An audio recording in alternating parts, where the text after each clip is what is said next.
Tengo 86 años y durante toda mi vida fui el hombre más respetado de Villa Crespo, un judío que cuidó la tradición de sus padres polacos como si fuera un muro de piedra. Pero hoy, en esta cama del hospital israelita, necesito confesar que cometí un crimen terrible contra mi propia sangre. Enterré a mi único hijo, Daniel, mientras él todavía caminaba por la calle Corrientes. Le hice el Kadish, la oración de los difuntos, solo porque me dijo que había encontrado la verdad en Jesús. Durante 18 largos años quemé sus cartas en la estufa y ni siquiera fui a su entierro en el cementerio de la Tablada cuando murió en aquel accidente. Fui un viejo duro que prefirió las reglas al amor, pero lo que acabo de descubrir en su Biblia vieja me ha dejado sin aire. En el capítulo 53 de Isaías vi algo marcado con un círculo rojo que destruye mi pasado de golpe porque creía que estaba protegiendo nuestro linaje, pero lo que hice fue destruir a mi única familia por un orgullo que no valía nada.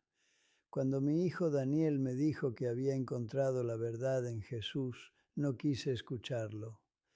Me rasgué la ropa, cubrí los espejos de la casa y le hice el Kadish, la oración que rezamos por los que ya se han muerto.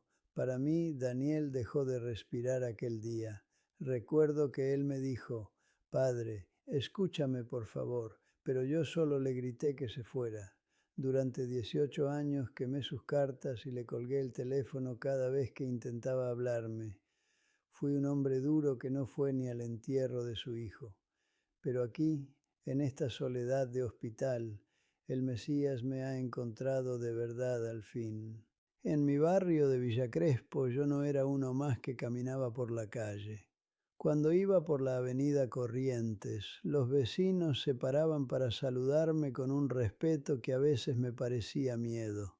Me sentía como el dueño de la verdad, un hombre duro que cuidaba que nadie rompiera las reglas de nuestros padres.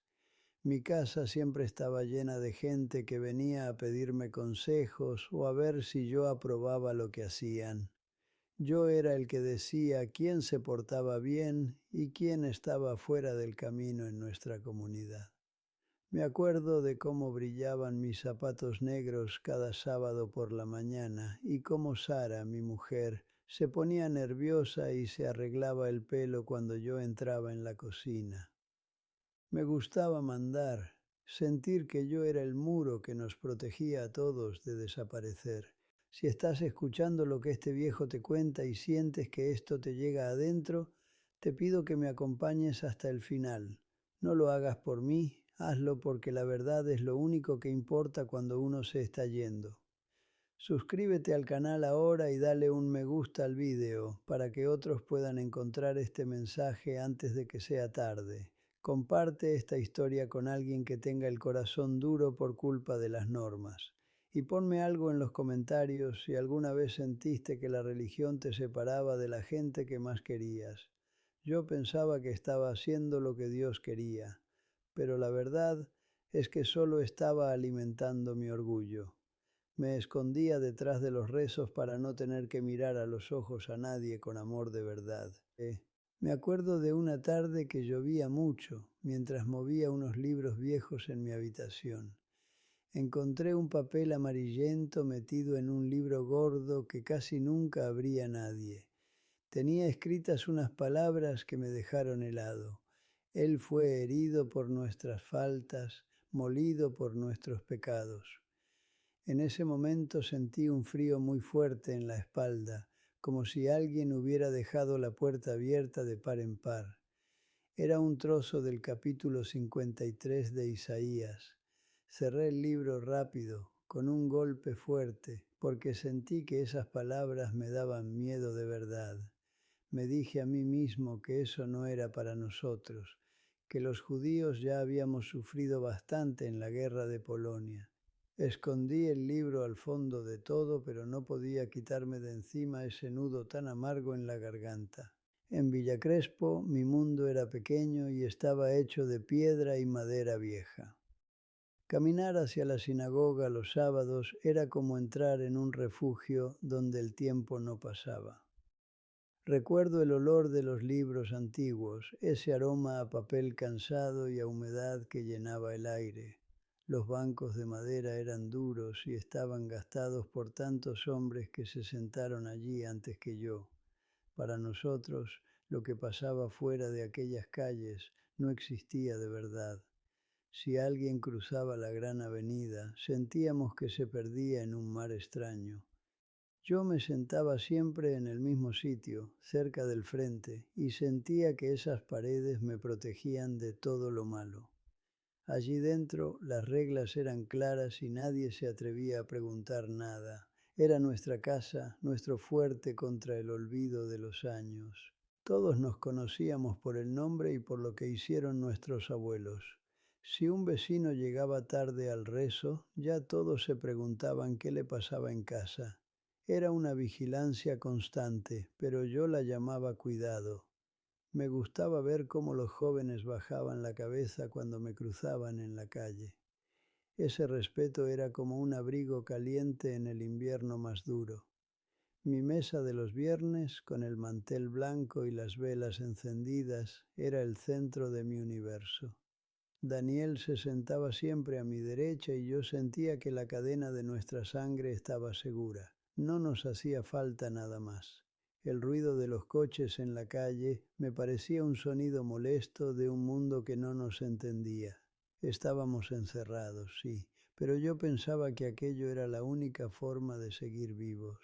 Esa noche de viernes el aire pesaba más de lo normal en el comedor. Daniel se sentó frente a mí, pero no probó bocado del pan que Sara había preparado con tanto cuidado. Yo lo miraba y sentía que algo se había roto dentro de él, algo que no podía nombrar. Entonces levantó la vista y me soltó aquellas palabras que me quemaron la sangre. Padre, he encontrado la paz en Yeshua, he encontrado al Mesías, me dijo con una voz que no temblaba nada. Yo sentí que el mundo se abría bajo mis pies y que mis antepasados gritaban desde sus tumbas en Polonia. Le puse la mano en el pecho para que no siguiera hablando. No digas ese nombre en esta casa, le grité mientras golpeaba la madera de la mesa. Él solo bajó la mirada. Mi hijo estaba perdido. No hubo más gritos después de eso, solo un silencio que se metía en los huesos. Me levanté y fui a buscar las sábanas negras para tapar todos los espejos de la casa, como si alguien hubiera dejado de respirar de verdad. Sara lloraba en un rincón, pero yo no la miré. Llamé a los hombres de la comunidad y les dije que mi hijo ya no existía para nosotros. Daniel estaba en la puerta con su maleta y los ojos muy húmedos. Padre, sigo vivo, mírame, me suplicó mientras intentaba tocarme el brazo. Yo me aparté como si su piel fuera fuego que quema de verdad. Vete de aquí, no tengo hijo, le respondí sin parpadear. Empecé a rezar el Kadish, la oración de los muertos, mientras él caminaba hacia la calle. Lo maté con mis propias palabras. Pasaron 18 años y yo seguí con el corazón hecho de piedra dura. Daniel me mandaba cartas cada mes, sobres blancos que llegaban a la puerta con su letra apretada. Yo los agarraba y los tiraba al fuego de la estufa sin abrirlos, mirando cómo las llamas se comían sus palabras de amor. Sara me rogaba que lo llamara, pero yo le decía que no se habla con los que están bajo tierra. Un día sonó el teléfono y me dijeron que Daniel había muerto en un choque en la ruta. No lloré. No fui al entierro en la tablada porque mi orgullo era más grande que mi dolor de padre. Me quedé sentado en mi sillón oscuro, escuchando el reloj de la pared. No quise ver que Daniel respiraba. Preferí mis leyes a mi hijo. Daniel era mi único hijo varón, el que debía llevar mi nombre y la historia de mis padres polacos cuando yo ya no estuviera. Era un muchacho tranquilo, con una paciencia que a veces me ponía nervioso porque no se parecía a mi carácter fuerte. Me acuerdo siempre de un detalle de él, algo muy suyo. Cuando se quedaba pensando mucho en algo, se rascaba la nuca con el dedo índice, siempre en el mismo sitio. Aquella noche, antes de salir por la puerta, me miró y me dijo muy bajito: «Padre, no seas así conmigo». Yo no le respondí. Su silla a mi derecha se quedó vacía para siempre. Sara ponía el plato por costumbre y yo se lo hacía quitar sin hablar. Miraba su sitio vacío y sentía que el aire se volvía pesado y amargo. Pasaron 18 años sin saber nada de su vida de verdad, solo retazos que me llegaban por vecinos de la avenida Corrientes. Una vez lo crucé de lejos, cerca de una panadería, y vi que tenía una cicatriz pequeña en la barbilla que antes no estaba allí. Se le veía más hombre, con los hombros más anchos, pero yo di media vuelta para no cruzarme con su mirada. Me perdí sus alegrías, sus penas y el nacimiento de mis propios nietos.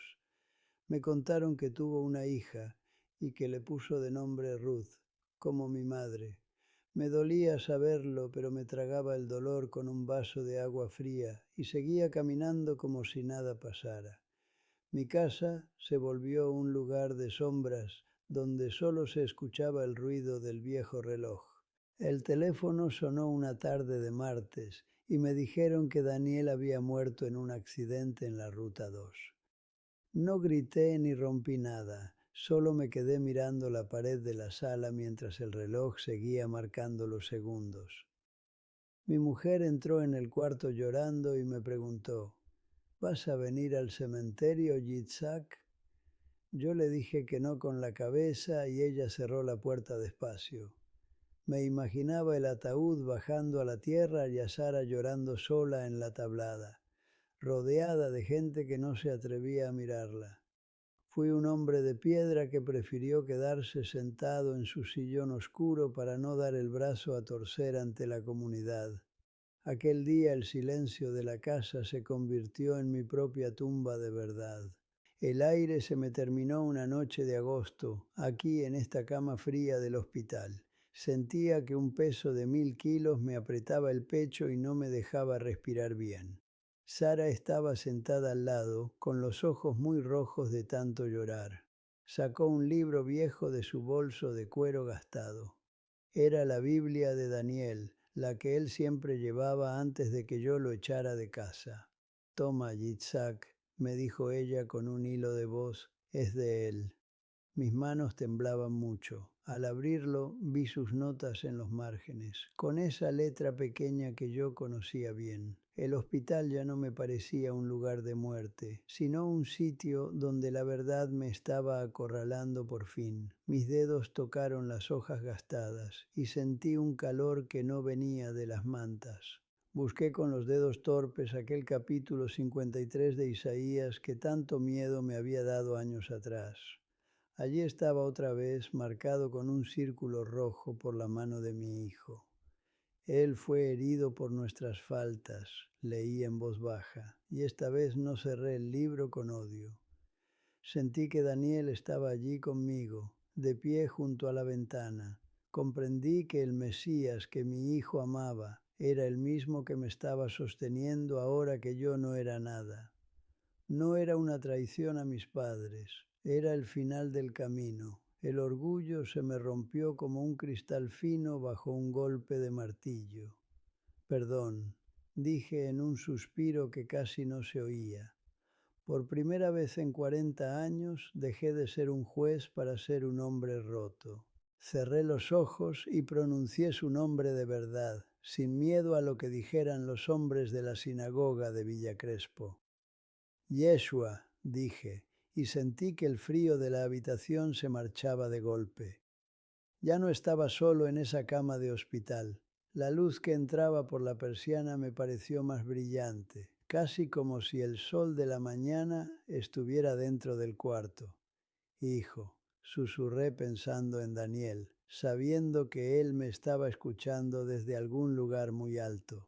Mi corazón, que había sido una piedra dura durante décadas, ahora latía despacio y con mucha paz. No me importa lo que digan de mi nombre. He encontrado al Mesías en el último suspiro y sé que Daniel me está esperando para abrazarme sin ningún rencor. La guerra se ha terminado. Estoy aquí acostado. El monitor hace ruido, pero ya no me molesta. Tengo el libro de Daniel apretado contra mi pecho, justo donde me dolía tanto antes. Ya no soy ese hombre importante de Villa Crespo que caminaba estirado por la calle Corrientes. Ahora solo soy un viejo que se dio cuenta de que estaba equivocado muy tarde. El capítulo 53 de Isaías me abrió los ojos como si me hubieran quitado una piedra de encima. Me gusta este silencio que hay ahora en el cuarto. Es un silencio que me deja pensar tranquilo. Daniel tenía razón siempre. Yeshua era el Mesías que estábamos esperando, y yo lo eché de mi casa por puro orgullo. Me queda poco tiempo, tal vez unas horas, pero ya no tengo miedo. Sé que cuando cierre los ojos, mi hijo estará allí para recibirme con un gran abrazo. Si me estás escuchando y tienes el corazón duro como yo lo tuve, mírame bien. No uses a Dios para odiar a tu propia sangre. No vale la pena. Si tienes un hijo al que echaste de tu vida por una regla o por una religión, búscale ahora mismo. No esperes a estar en una cama de hospital rodeado de cables para pedir perdón. El orgullo es una cárcel muy fría. Si tienes a alguien que expulsaste de tu vida, llama a esa persona. Llama ahora. Llama antes de que sea tarde. No dejes que el silencio gane esta batalla. Yo perdí 18 años de abrazos por creer que era más santo que los demás. No cometas mi error, te lo pide un viejo que se está yendo. Dios es amor, no una lista de normas. A mi hijo Daniel lo enterré 2 veces, pero solo una vez fue de verdad.